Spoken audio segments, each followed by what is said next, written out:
ఏం చేశారు? ప్రార్థన చేశారు. వాళ్ళు చేసింది ప్రార్థన, యుద్ధమా? ప్రార్థన. వీరి దగ్గర డబ్బులే, కత్తులు, సామాగ్రి, సైన్యం లేదు. సకల దేశాలని జయించినోడు వీరిని జయించడం కష్టమా సులభమా? చాలా సులభం, చాలా ఈజీ. ఇప్పుడు నేను మీకు బాగా చెప్తాను వినండి.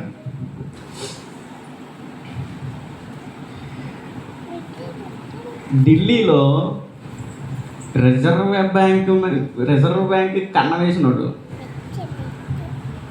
మన ఇంట్లో మనం లేనప్పుడు మన ఇంట్లో ఉన్న బీరువాలో కన్న వేయడం సులభమా కష్టమా? అవలేలుగా తీసేస్తాడు. బాగా చెప్పండి అమ్మా, కష్టమా ఈజీయా? అవలేలుగా చేసేస్తాడు. చాలా ఈజీ. వాడికి అది ఎప్పుడు వస్తాడో తెలీదు, ఎప్పుడు పట్టుకుపోతారో తెలియదు. ఇప్పుడు మనకు బాగా అర్థమైంది అనుకుంటున్నాను. సకల దేశాలని ఆల్రెడీ జయించినట్టు చిన్నదయ్యున్న ఇజ్రాయేలీల్ని, యోధా వారిని జయించడం చాలా ఈజీ. సమస్య చాలా పెద్దది, నా శక్తి చాలా చిన్నది. చెప్పండి, సమస్య చాలా పెద్దది, శక్తి చిన్నది. సమస్య చాలా బలమైనది, నా శక్తి ఏది? మన శక్తి ఏది? మన శక్తి ఏది లేదమ్మా, మన మన చుట్టూ ఉన్నటువంటి సమస్యలన్నింటినీ చూస్తే ఇదిగో ఈనాటికి మనం కలిగి ఉన్న ఈ జీవితం మనమే బెస్ట్ అనుకుంటాం. మనం చాలా అదృష్టవంతులు అని చెప్తాం. ఎందుకనంటే ప్రస్తుతం ఉన్న పరిస్థితులను బట్టి ఒకడంట కాలినడకతో నడుస్తున్నాడంట.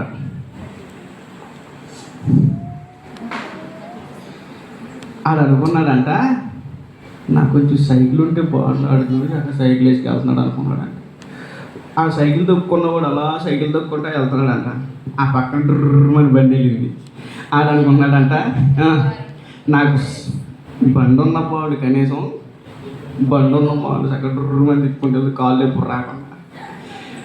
ఆ బండి మీద ఉన్నవాడు పక్క నుంచి జర్రమని కారు వెళ్ళిందంట. ఆడనుకున్నాడంట, ఈ బండి పోయి కారు వస్తే బాగుండు, దుమ్ము పడకుండా వెళ్ళొచ్చు. కుక్కల మీద మాకు రాత్రులు భయం, పాస్టర్ గారు మాకు బోలని అనుభవాలు ఉంటాయి. కుక్కలకి మాకు చాలా అద్భుతమైన సంబంధాలు ఉన్నాయి, గట్టి అనుబంధాలు ఉన్నాయి. ఆ కుక్కలు మాతో ఎప్పుడు స్నేహంగా ఉంటాయి, పలకరిస్తాయి, నిద్ర రాకుండా అప్పుడప్పుడు అంటాయి. సో వాటిని చూసుకుంటాం. మేము జాగ్రత్తగా ఇంటికి వచ్చేస్తాం రాత్రి 1 గంట అయినా 2 అయినా ఏ సమయమైనా. సో అట్లాగా కుక్కలు బెడద లేకుండా, దుమ్ము బెడద లేకుండా కారులో వెళ్ళొచ్చు అని వాడు అనుకుంటున్నాడంట. ఇంకొక ఆయన అనుకున్నాడు, ఆ కారులో వెళ్తున్నాడు అనుకున్నాడంట, కారులో జర్నీ చేయలేకపోతాం, ఫ్యామిలీ అందరికీ పట్టట్లే, చిన్న వ్యాన్ ఏదన్నా ఉంటే బాగుంది. ఏంటది? వ్యాన్. అక్కడి నుంచి జాయిగా వెనక్కి వచ్చేస్తే ప్రభు అంటున్నాడు, అరే నువ్వు కాళ్ళతో నడుస్తున్నావు కదా, నీకు కాళ్ళు ఉన్నాయి, కానీ అక్కడ ఒకడు ఉన్నాడు చూడు, ఆడికి కాళ్ళు లేవు. వాడి పరిస్థితి ఏంటి? వాడితో పోల్చుకుంటే వీరందరూ ఉన్నతమైన స్థానంలో ఉన్నట్టే. అవునా కదా? అవునండి కదా? ఇప్పుడు జ్ఞాపకం చేసుకోండి, సమస్య చాలా పెద్దది, మనం మాత్రం చాలా చిన్నవారు. పెద్ద సమస్య మన మీదకి వచ్చి మనల్ని దాడి చేయడానికి, మనల్ని కడముట్టించడానికి, మనల్ని నాశనం చేయడానికి ప్రయత్నం చేస్తున్నప్పుడు మనం చేయవలసింది ఒకటే, అదేంటో తెలుసా? ప్రార్థన. గట్టిగా చెప్పగలదు దేవుని నామాన్ని గడపడతాం. అదే చేయడానికి మనం పూనుకున్నాం ఈరోజు. మన సమస్య చాలా పెద్దదే, మనం మొయ్యలేని బరువు అది, మనం సాధించలేనిది, మన శక్తి సరిపోవట్లేదు. యెహోషాపాతు చెప్తాడు కదా, అయ్యా ఏమి చేయడానికి మాకు తోచట్లేదయ్యా, మాకు ఆలోచన రావట్లేదయ్యా, మా శక్తి సరిపోవట్లే, మా జ్ఞానం సరిపోవట్లే, నీవే మాకు దిక్కు. ఇటు పారిపోదామన్నా కానీ చోట్లేదు, 4 ప్రదేశాల నుంచి శత్రువులు 4 దిక్కుల నుంచే ఉన్నారు, నీవే మా దిక్కయ్యా అని ప్రార్థన చేస్తున్నాడు. సమస్య పెద్దదే, మనం చిన్నవాళ్ళం. ఇలాంటి సమయంలో మనం చేయాల్సింది ఏంటో తెలుసా? ఒకే ప్రార్థన. అదే ప్రార్థన చేశారు. ఎవరెవరు? హిజ్కియా, చెప్పండి. హిజ్కియా, యెషయా. హిజ్కియా, యెషయా ప్రార్థన చేశారు. దేవుడు ఏం చేశాడు తెలుసా? దూతను పంపించాడు. దూత ఏం చేసిందో తెలుసా? ఊరి బయట మొట్టడి దెబ్బ వేసిన అష్షూరు దండు పాలలోకి రాత్రికి రాత్రే వెళ్ళి 185,000 మందిని చంపేసింది. గట్టిగా దేవునికి స్తోత్రం చెప్పండి. వీళ్ళు చేసిందేంటి? ప్రార్థన. యుద్ధం చేశారా? చేయలే. కత్తి పట్టుకున్నారా? బూతు మాటలు మాట్లాడారా? పంపుల దగ్గర గొడవ వస్తే పాతకాలంలో కుట్ర పంపులు ఉండేవి కదండి. పంపుల దగ్గర గొడవ వస్తే కనీసం బిందులెట్టన్నా కొట్టుకునేవాళ్ళు, బిందులన్నా పట్టుకెళ్ళేవాళ్ళు. ఇక్కడ బిందులు పట్టుకెళ్ళా, కొండలు పట్టుకెళ్ళా, కత్తులు పట్టుకెళ్ళా, ఏమి పట్టుకెళ్ళా. వీళ్ళు చేసిందంటే తెలుసా? పాస్టర్ గారితో కలిసి ప్రార్థన చేశారు. ప్రార్థనే బలమైనది, విజయముతో మనలను నడిపించేది. ప్రార్థనే పరలోక నిధిని తెరచు తాళము. ప్రార్థనా శక్తి మాకు పరలోక అభిషేకం కావాలయ్యా. ప్రార్థించుచుంటివా విశ్వాసి, ప్రార్థన మరువకుమా పరదేశీ. నా ప్రార్థన ఆలకించుమా. ప్రభువా నా ప్రార్థన ఆలకించుమా. టైం అంతా పాడుకుంటే అయిపోద్ది. నా ప్రార్థనల ఆలకించినావు నా స్తుతి హోమములన్నీ. ప్రార్థన మీద చాలా అద్భుతమైన పాటలు ఉన్నాయి. ప్రార్థన చేసి యాచించగానే చాలు. మన సమస్య పెద్దదే, మనము చిన్నవారమే. కానీ ఇంత చిన్నవారమైన మనం అంత పెద్ద సమస్యని ఎదుర్కోవడానికి, జయించడానికి దేవుడు మనకు ఒక ఆయుధాన్ని ఇచ్చాడు. ఆ ఆయుధం పేరే ప్రార్థన. ఆ ప్రార్థన చేస్తే అష్షూరు రాజు చేతిలో నుండి ఏమైంది తెలుసా? సైన్యం 185,000 మందిని చంపేసి నేను ఒక దూత వచ్చి. ఇంకెంతమంది ఉన్నారు దేవుని దగ్గర దూతలో? ఎంతమంది? దేవుని శక్తిని మనం చాలా తక్కువ అంచనా వేస్తాం, చాలా తక్కువ అంచనా. ఏముందిలే దేవుడే పూట పనికి వెళ్తే డబ్బులు వస్తాయి. ఆ డబ్బులు ఉంటే మనకి బో వస్తుంది, బో తింటే బతుకుతాం, లేకపోతే ఇక్కడ ఉన్న వాళ్ళు ఎవరు బతకరా. భోజనం కన్నా కూడా దేవుని మాట గొప్పదే. ద్వితీయోపదేశకాండం 8వ అధ్యాయం అకార్డింగ్ టు బైబిల్ గ్రంథం మీరు చూడండి, చదవండి. ద్వితీయోపదేశకాండం 8వ అధ్యాయం 2-3 వచనాలు చదవండి. ఒకసారి 3 వచనం చదవండి.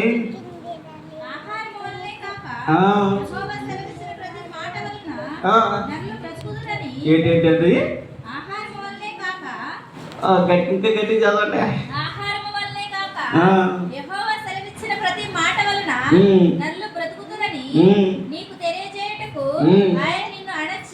చాలు. ఆహారము వలన మాత్రమే కాక దేవుని నోట నుండి వచ్చు ప్రతి మాట వలన నరులు బ్రతుకుతారు. అదే మాటనే యేసుక్రీస్తు ప్రభు వారు 40 రోజుల ఉపవాస ప్రార్థనలో సాతాను గడితే చెప్తాడు. ఏమని తెలుసా? అయ్యా ఆకలి చేస్తున్నా ఇగో రాళ్ళు ఇగో రొట్టె చేసుకొని తినే ఇగో నీకు వచ్చిగా. ప్రభు ఏమన్నా తెలుసా? నరుడు మానవుడు రొట్టె వలన మాత్రం కాదు బ్రతికేది, మరి దేని వలన బ్రతికేది అని అంటే దేవుని మాట వల్ల. ఉపవాసం చాలా బెనిఫిట్స్ ఉన్నాయి మీకు తెలుసా? ఆరోగ్య ప్రయోజనాలు ఉన్నాయి. డాక్టర్ గారు ఉన్నారు ఇక్కడ. ఆరోగ్య ప్రయోజనాలు ఉన్నాయి మీకు తెలుసా? మనకి లివర్ ఉంటుంది, మన తల్లి కన్న తల్లిది, మన బాడీ అంటది తల్లిదే. మనం తిన్న ఆహారాన్ని దాన్ని ఎనర్జీ తీసుకొని ఆ ఎనర్జీని బాడీ అంతరికి పంపిస్తుంది. చేతికి కావాలి, లోపల ఈ ఎముకల మధ్యలో గుజ్జు ఉంటుంది కదా, అది ఎంత కావాలో, బాడీలోనికి బ్లడ్ ఎంత కావాలో, ఏది ఎంత కావాలో, జింక్ ఎంత కావాలో అన్నిటిని పంచిపెడద్ది. మీకు విషయం తెలుసా? పొద్దున పుల్లుగా తింటాం, పొద్దున టిఫిన్ చేస్తాం మానేసారు చాలా మంది. పొద్దున పుల్లుగా తింటాం, మధ్యాహ్నం పుల్లుగా తింటాం, మళ్ళీ మధ్యలో ఆకలిస్తే చిరు తిండి, ఆ తిండి, ఈ తిండి అన్నీ పోయి తింటమే. మీకు విషయం తెలుసా? దీనికి ఖాళీ ఇవ్వట్లా, దీనికి రెస్ట్ ఇవ్వట్లే, దీనికి ఫుల్ పని వర్కింగ్. ఫుల్గా తినేసి పడుకుంటే రాత్రంతా ఇది ఆయాసపడుతుంది. ఏం చేయాలి అర్థంగా. లివర్ ఎక్కడ ఉంటుంది? లివర్ ఎక్కడ ఉంటుంది అమ్మా? లివర్ ఎక్కడ ఉంటుంది అమ్మా? మా స్కూల్లో అప్పటికి నాకు తెలియదు. మా స్కూల్లో మా సారు అదే లెసన్ చెప్తా లివర్ ఎక్కడ ఉంటుందిరా అని నా పక్కన ఉన్న అడిగాడు. నన్ను అడిగితే భయం వేసింది, మనకు తెలవదు కదా, మనకు తెలియదు కదా. పక్కన ఉన్న అడిగాడు లివర్ ఎక్కడ ఉంటుంది అని అంటే ఆలోచించుకొని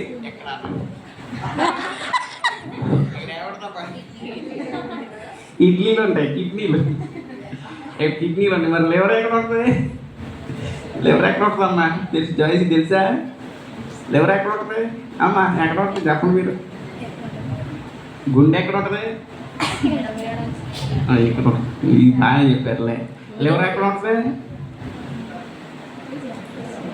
లివర్ ఎక్కడ ఉంటుంది? అయిపోయి మనం ఎంత జ్ఞానవంతులమా.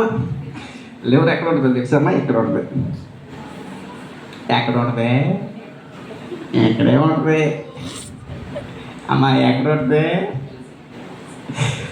నేను మీకు ఇక బైబిల్ తరగతులు మానేసి మాస్టర్ని అయిపోతాను నేను కూడా. దేవుడు మిమ్మల్ని అందరూ దీవించును గాక. ఈ లివర్ ఏం చేస్తుంది తెలుసా? తీసుకున్న ఆహారం తీసుకొని బాడీ అంతటికి పంపిస్తుంది.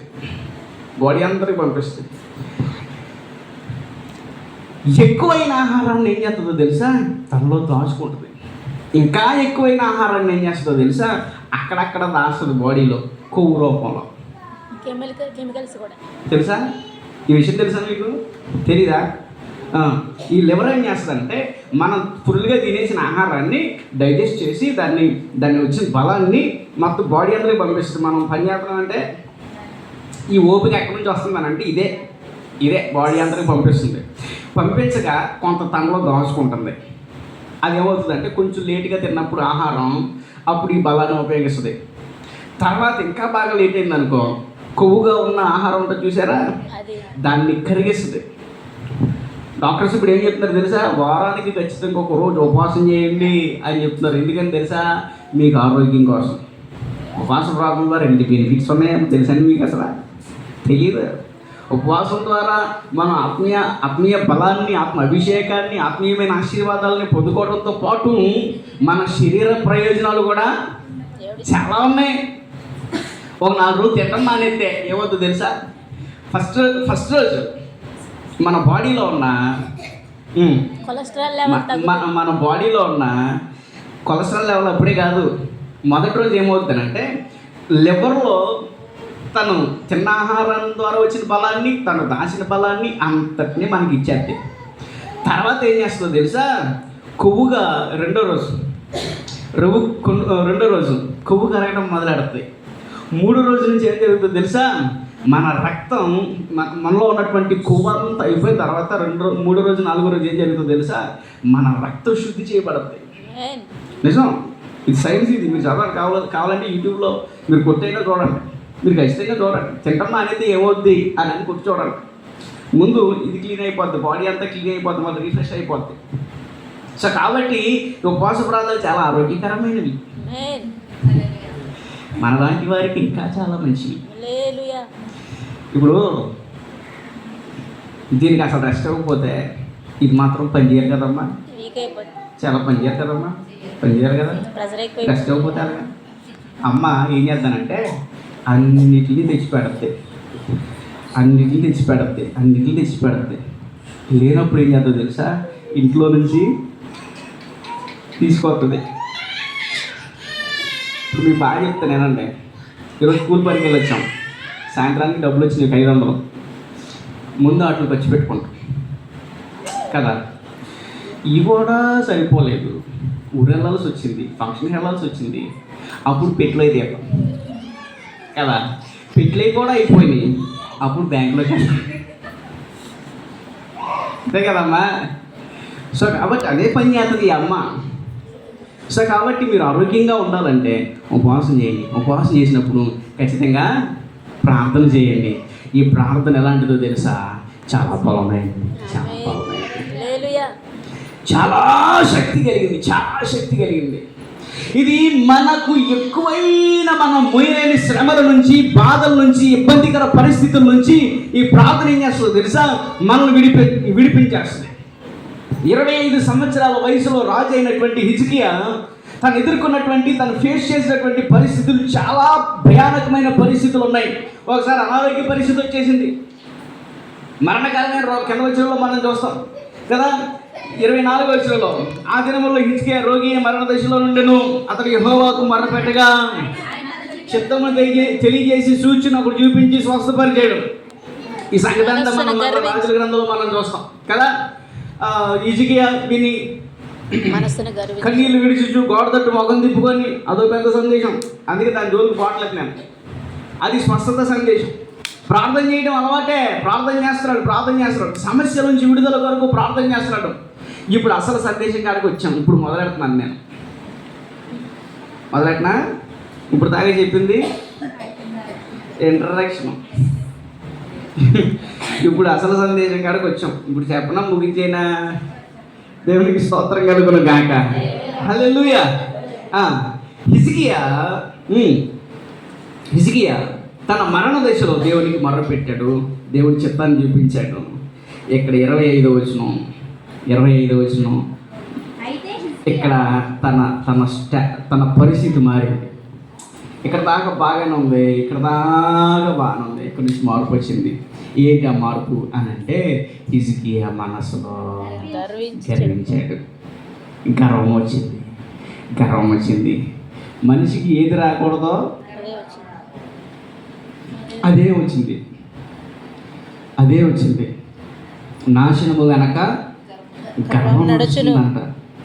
గర్వం వెనక నాశనానికి గర్వానికి నాశనానికి ఈ రెండింటికి చాలా దగ్గర సంబంధం ఉంటుంది. ప్రభు ఏం చెప్తాడో తెలుసా? నీ గర్వాన్ని తగ్గించుకో. గర్వంగా ఉండొద్దు. మన ఇద్దరు రాజులను మనం చూస్తాం. నేను సమయం ఉంటే చూపిస్తా. ఉజ్జియా ఉన్నాడు. ఉజ్జియా రాజు తెలుసా మీకు? ఎంతమంది తెలుసు? ఆయన పేరు చెప్పంగానే మనకు గుర్తు రావాల్సింది ఏంటి తెలుసా? గర్వం. ఏ గుర్తు రావాలి? చాలా చిన్న వయసులో రాజాడు ఆయన. చాలా చిన్న వయసులో రాజే చాలా ఉన్నతమైన పరిపాలన అందించిన తర్వాత అతడు మనసును గర్వించి చెడిపోయాడు. అక్కడ చెడిపోయాడు. చచ్చిపోయేదాకా తన గర్వాన్ని విడిచిపెట్టలేదు. కానీ హిజ్కియా దగ్గర నుంచి మనం నేర్చుకోవాల్సింది ఏంటో తెలుసా? హిజ్కియా ఏం చేశాడు తెలుసా? తన గర్వాన్ని విడిచిపెట్టాడు. కింద వచ్చిన చదవండి ఒకసారి. 26వ వచనం. హిజ్కియా హృదయ గర్వము విడిచి తానును తగ్గించుకున్నారు. అది చాలా. ఇప్పుడు ఉజ్జియా చేయలేనిది హిజ్కియా చేసింది ఏంటో తెలుసా? ఉజ్జియా గర్వాన్ని విడిచిపెట్టలేదు, కానీ అదే గర్వంతో చచ్చిపోయాడు. కానీ హిజ్కియా అలా కాదు. హిజ్కియా కూడా గర్వం వచ్చింది. నేను కూడా ఒక్కోసారి గర్వపడతా, మనం కూడా గర్వపడతాం ఒక్కోసారి. నాకేం లేదు, నాకేం తక్కువ, నాకు ఉన్నాను. ఒకసారి లేచి నుంచో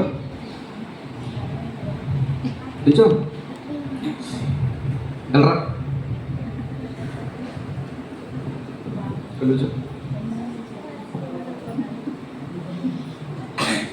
అమ్మా, మా ఇద్దరు చూడండి. నీకు ఎన్ని సంవత్సరాలు? 14, 14. నా 30. ఈయనెత్తా నేనెత్తా సరికి నుంచి. ఎవరెత్తు?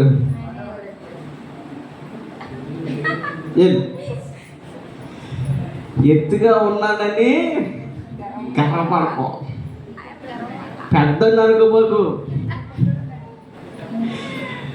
సో ఎర్రగా ఉన్నామని మనం గర్వపడకూడదు, ఆస్తి ఉందని గర్వపడకూడదు, డబ్బులు ఉన్నాయని గర్వపడకూడదు. కొంతమందికి 4 మాటలు చెప్పడం వచ్చినాయి అంటే అసలు ఆపలే. ఇంకా వచ్చి పాస్టర్ గారికే నన్ను భర్తమైతే మొత్తం చెప్పేస్తానంటే ఏంటది? చెప్పడం గొప్ప విషయం కాదండి, పాటించడం గొప్ప విషయం. చెప్పడానికి నేనే పాటి వాడిని, మీరే పాటి వాళ్ళు, ఎవరైనా చెప్పగలుగుతారు. కానీ దాన్ని పాటించిన వాడే ఉన్నత విజయాలను పొందుకోగలుగుతాడు. ఆమె చెప్పండి గట్టిగా. వాక్యాన్ని పాటించగలిగే అనుభవంలోనికి మనం వెళ్ళాలి. జాయిసీ నిలబెడతా అగ్ని చెప్పేది ఇప్పుడు చెప్పేద్దే. మన గర్వంతో మనం పతనం అయిపోకుండా ఉండడానికి మనం చూసుకోవాలి. దేవుడు అదే హెచ్చరిస్తున్నాడు ఈరోజు. దేవుడి సన్నిధిలో మనం విధేయులుగా ఉండాలి, విధేయులుగా ఉండాలి, విధేయులుగా ఉండాలి. ఇస్సాకు చూడండి, అద్భుతమైన విధేయత కలిగిన వాడు. కొండ మీదకి వెళ్ళిన తర్వాత అప్పుడు దాకా నాన్నగారు మరుగు చేశాడు, చెప్పలేదు, ఎక్కడికి వెళ్తున్నామో చెప్పలేదు, ఎందుకో చెప్పలేదు, ఏం చేయడానికంటే అదొకటి తెలిసిందిలే, బలర్పించడానికి వెళ్తున్నామని తెలిసింది. నాన్నగారిని అడిగాడు, నాన్నగారు మన దగ్గర కట్టెలు ఉన్నాయి, నిప్పు ఉంది, మరి బలి పశువు ఏది? బలి పశువు లేదు, ఆ దేవుడే చూసుకుంటాడు, నడు పద వెళ్ళిపోదాం. అక్కడికి వెళ్ళిపోయిన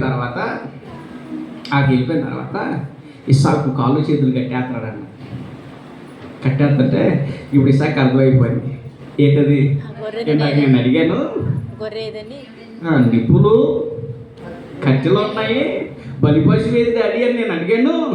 మరి నాన్నగారు దేవుడే చూసుకుంటాడు అన్నాడు. పనులు లేవు చూస్తే నేను కొండకం పెట్టాడు. ఇప్పుడేమో ఇద్దరమే ఉన్నాము. ఇంత ఇక్కడ దాకా వచ్చిన తర్వాత నా చేతులు కాళ్ళు కట్టేస్తున్నాడు. ఇప్పుడు బలి పశువు నేనే బాబా నేనే. ఈ రోజుల్లో ఉన్న పిల్లలకి కానీ అలాంటి పరిస్థితి వచ్చిందనుకో, నాన్నగారు తిట్లు తిట్టి కొట్టి మరి కొట్టి నా కొడకాన్ని తిడతాడు, అదని తిడతాడో ఏదని తిడతాడో, మొత్తం మీద భయానకమైన తిట్టి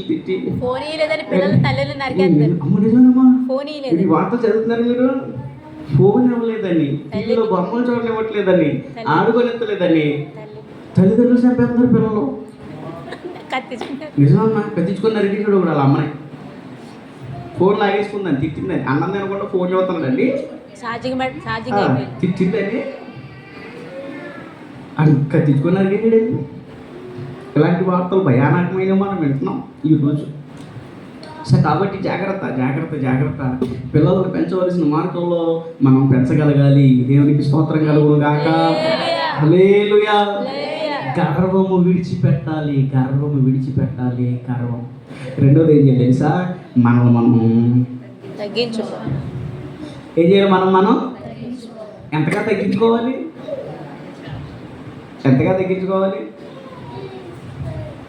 నేల మట్టుకు అనండి. ఎక్కడికి తగ్గించుకోవాలి? యేసుక్రీస్తు ప్రభు వారు కూడా మాదిరి చూపించడానికి ఆయన గొప్పడై ఉండి, దేవుడై ఉండి తను తగ్గించుకుని శిష్యుల పాదాలు కడిగాడు. తగ్గించుకోవటం అనే దాన్ని దేవుడు నేర్పించాడు మనకి. ఆయన పాదాలు నేల పొంగి శిష్యుల పాదాలు కడిగాడు. ఆయన మనకు నేర్పిస్తున్నాడు. ఇదిగో ఆకాశ మహాకాశాలు పట్టజాలని మహిమ కలిగిన దేవుడిగా ఉండి ఉన్నతమైనటువంటి ఆ పరలోక రాజ్యాన్ని విడిచిపెట్టి మన కొరకు రిక్తునిగా తను తగ్గించుకున్నాడు. భూమి మీదకి వచ్చాడు ఆయన మనకు మాదిరి చూపిస్తున్నాడు. మనమే పాటి వారం. నీవు మనుషులను జ్ఞాపకం చేసుకోవడానికి వాడు ఏ పాటి వాడు? నీవు నరపుత్రుని దర్శించడానికి వాడు ఏ పాటి వాడు? మనం గుర్తు చేసుకోవడానికి అసలు పనికేయడం. కానీ మనకి ఎందుకు వస్తుందో తెలుసా? గర్వం. చిన్న చూసి గర్వం వచ్చారు. కొంతమంది గొప్ప వాళ్ళు ఉంటారు కదా, చాలా ఎక్కువ ఉంటారు వారికి ఆస్తిపాస్తులు, కానీ వారు తగ్గించుకొని ఉంటారు, అడిగిమని ఉంటారు. అలాంటి మనస్తత్వం మనకు రావాలి, తగ్గింపు జీవితం మనకు రావాలి. అలాంటి ఆత్మీయ మెలకువల ఆశీర్వాదాలు దేవుడు మనందరికీ దయచేయను గాక. సమయం అయిపోతుంది, 3వ మాటలోకి వెళ్తున్నాను. ఒకటి హిజ్కియా హృదయ గర్వము విడిచి, రెండవది తగ్గించుకొని.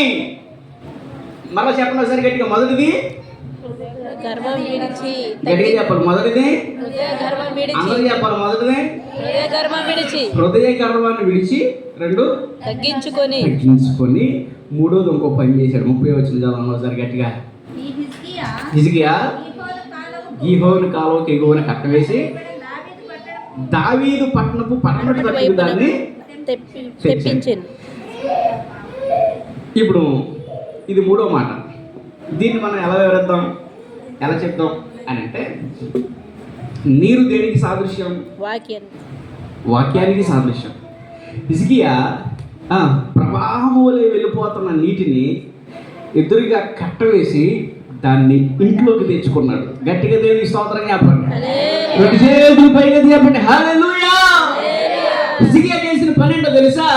గీహోను కాలువ, పెద్ద కాలువ వెళ్ళిపోతుంది. ఇప్పుడు ఏమండి, మన ప్రకాష్ గారు, జాన్ ప్రకాష్ గారు, మనం మొక్కజొన్న తోటకి, క్రిస్తురాజు గారు మొక్కజొన్న తోటకి మనం నీళ్ళు కడతాం. కాలువ ఎక్కువ ఫ్లోటింగ్ వచ్చింది. ఎలా వచ్చింది అంటే కట్టలు దిగేటట్టు వచ్చింది. దాన్ని అదుపు చేయడం కష్టమా సులభమా? అదుపు చేయడం ఒక్కడికి కష్టమా సులభమా? చాలా కష్టం, చాలా కష్టం. ఊపిరాడు ఏం చేయాలో అర్థం కాదు. ఇప్పుడు పెద్ద కాలువ, గీహోను కాలువ ఉంది. ఆ కాలువకి అడ్డు కట్ట వేయించి మరో పక్కన కాలువ తవ్వించి యెరూషలేములోకి, దావీదు పట్టణంలోనికి పడవట తట్టుకు దాన్ని తీసుకొని రావాలంటే అది కష్టమా సులభమా? చెప్పాలండి, మాట్లాడాలి. మీకు వినికిడి శక్తి అయిపోయిందని నాకు అర్థమైపోయింది. మన లాస్ట్లోకి వచ్చేస్తున్నాము. నేను ముగించేస్తాను కానీ సేపట్లో సమయం అయిపోయింది అనుకుంటా. ఇంకా ఉందా మన టైం? ఇంకా టైం ఉంది. ఇంకా అప్పుడే అవలే. దేవునికి స్తోత్రం కలుగును గాక. ఒక 10 నిమిషాలు ఉంది. ఇక 10 నిమిషాల్లో నేను చెప్పాలనుకున్న మాటలు చెప్పేస్తాను. గీహోను కాలువకి అడ్డుగా కట్ట వేయించి ఆ నీటిని దావీదు పట్టణపు పడమట తట్టుకు తీసుకొని వచ్చాడు. దీని అర్థం ఏంటంటే, దేవుని వాక్యానికి కట్ట వేయించి దాన్ని ఇంట్లోకి తీసుకొని రావాలి. దేవుని వాక్యము ధారాళంగా ప్రకటించబడుతున్న కాలం ఇది. ఇదిగో మైకులు పెట్టేసి చర్చిలు, ఊరు నిండా చర్చిలే. ఆదివారం వస్తే, శుక్రవారం వస్తే అదిగో కోటలు, ప్రార్థన కూడికలు, ఇంటి కోటల్లో, ఇవన్నీ కాక సోషల్ మీడియాలో, ఫేస్బుక్లో, యూట్యూబ్లో, ఇన్స్టాగ్రామ్లో రకరకాలైనటువంటి ప్లాట్ఫామ్స్ ఉన్నాయి. ఈరోజు సువార్త దండయాత్రల ద్వారాను రకరకాలుగా ప్రవాహం వలె సువార్త ప్రకటించబడతా ఉంది. ఈరోజు దైవ జ్ఞానాన్ని తీసుకోవడానికి చాలా ఈజీ. తెలియక చాలామంది అసలు అదేంటో కూడా అర్థం కాదు, ఏంటో కూడా తెలియదు. కానీ ఒక మతం మీద మరొక మతం వాళ్ళు కక్షలు పెంచుకుంటున్నారు. కానీ అది నిదానించి చూసి దాన్ని గ్రహించి గమనించి ఏది సత్యమో ఆలోచించే రోజులు కాదు ఇవి. ధారాళంగా వాక్యం ప్రకటించబడతా ఉంటే దాన్ని తీసుకోకుండా తోసిపుచ్చుకునే వాళ్ళు చాలామంది కనిపిస్తున్నారు. దైవికమైన జ్ఞానం సమృద్ధిగా మన మధ్య ప్రవహిస్తూ ఉంటే దాన్ని తీసుకోకుండా మనం పట్టించుకోవట్లే, వదిలేస్తాం. వ్యర్థమైపోతుంది దేవుని వాక్యం. వచ్చినట్టు మనం తీసుకుంటలే, చేర్చుకుంటలే. హిజ్కియా ఏం చేశాడు తెలుసా? ధారాళంగా ప్రవహిస్తున్న ప్రవాహానికి అడ్డుకట్ట వేసి దాన్ని డైరెక్ట్గా మనసులోకి తెచ్చుకున్నాడు. స్తోత్రం చెప్పండి. వాక్యాన్ని మన హృదయంలోనికి, మన ఇంట్లోనికి తెచ్చుకోవాలి. సోషల్ మీడియాలో ఉంది కరెక్టే, యూట్యూబ్లో ఉంది కరెక్టే, ఇదిగో ప్రార్థనా మందిరాల్లో వినిపించబడుతుంది కరెక్టే. అది అలా వెళ్ళిపోతే మీకు ఉపయోగం లేదు. దాన్ని ఏం చేయాలి తెలుసా? మన ఇంట్లోనికి తెచ్చుకోవాలి. ఈ ఇంట్లోకి రావాలి, మన ఇంట్లోనికి రావాలి. ఆ వాక్యం మన ఇంట్లోనికి రావాలి. అప్పుడు అదే వచ్చిన కింద చదవండి. ఇంకా హిజ్కియా తాను పూనుకురిన సర్వ ప్రయత్నముల యందును వృద్ధి పొందెను. చెప్పండి, ఇది అన్నమాట. 3 ఏమో హిజ్కియా చేసిన పనులు ఏంటి? ఆ 3 అని అంటే హృదయ గర్వాన్ని విడిచిపెట్టాడు హిజ్కియా. రెండవది తగ్గించుకున్నాడు హిజ్కియా. మూడవది వాక్యాన్ని ఇంట్లోకి తెచ్చుకున్నాడు. తన ఇంట్లోకి తెచ్చుకున్నాడు, హృదయంలోనికి తెచ్చుకున్నాడు, వాక్యాన్ని చేర్చుకున్నాడు. వాక్యం అంటే ఎవరమ్మా? వాక్యం అంటే దేవుడే. ఆ వాక్యము దేవుడై ఉండను. ఆది యందు వాక్యం ఉండెను, వాక్యము దేవుని యొద్ద ఉండెను, ఆ వాక్యము దేవుడై ఉండు. ఆ వాక్యమే కృపాసత్య సంపూర్ణుడిగా మన మధ్య నివసించను. ఆ వాక్యమే ఇదిగో ఇక్కడ దాకా వాక్య రూపంలో మన దాకా వచ్చేసింది. దేవునికి స్తోత్రం కలుగునుగా. ఆ వాక్యాన్ని మనం చేర్చుకోవాలి, ఆ దేవుణ్ణి మనం చేర్చుకోవాలి.